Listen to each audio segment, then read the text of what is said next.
ខុងជឺបានបរៀនថាមនុស្សដែលអាចយកឈ្នះខ្លួនឯងបានគឺខ្លាំងជាងមនុស្សដែលយកឈ្នះអ្នកដទៃកំហឹងមិនមែនជាសញ្ញានៃកម្លាំងទេការគ្រប់គ្រងវាទើបជាកម្លាំងពិតប្រាកដនៅពេលអ្នកខឹងកុំប្រញាប់ឆ្លើយតបពាក្យមួយម៉ាត់ដែលនិយាយក្នុងពេលកំហឹងអាចបំផ្លាញទំនាក់ទំនងដែលបានកសាងអស់ជាច្រើនឆ្នាំខុងជឺជឿថាមនុស្សមានប្រាជ្ញាមិនអនុញ្ញាតឲ្យអារម្មណ៍គ្រប់គ្រងការសម្រេចចិត្តរបស់ខ្លួនទេពួកគេស្ដាប់មុនគិតមុនហើយទើបនិយាយសួរខ្លួនឯងថាតើរឿងនេះនឹងនៅមានន័យមួយឆ្នាំទៀតទេបើចម្លើយគឺមិនទេហេតុអ្វីត្រូវចំណាយសន្តិភាពក្នុងចិត្តលើវាមនុស្សដែលធ្វើឲ្យអ្នកខឹងមិនមែនជាអ្នកគ្រប់គ្រងជីវិតអ្នកទេប៉ុន្តែបើអ្នកមិនអាចគ្រប់គ្រងកំហឹងរបស់ខ្លួនបាននោះអ្នកបានប្រគល់ការគ្រប់គ្រងទៅឲ្យគេហើយអ្នកប្រាជ្ញប៉ិនប្រកែក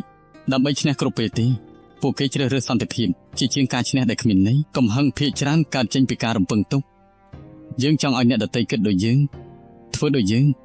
ប៉ុន្តែមនុស្សគ្រប់រូបមានផ្លូវរបស់ខ្លួនបើអ្នកមិនអាចផ្លាស់ប្ដូររឿងមួយបានចូលកុំឲ្យវាបំផ្លាញភាពស្ងប់ស្ងាត់របស់អ្នក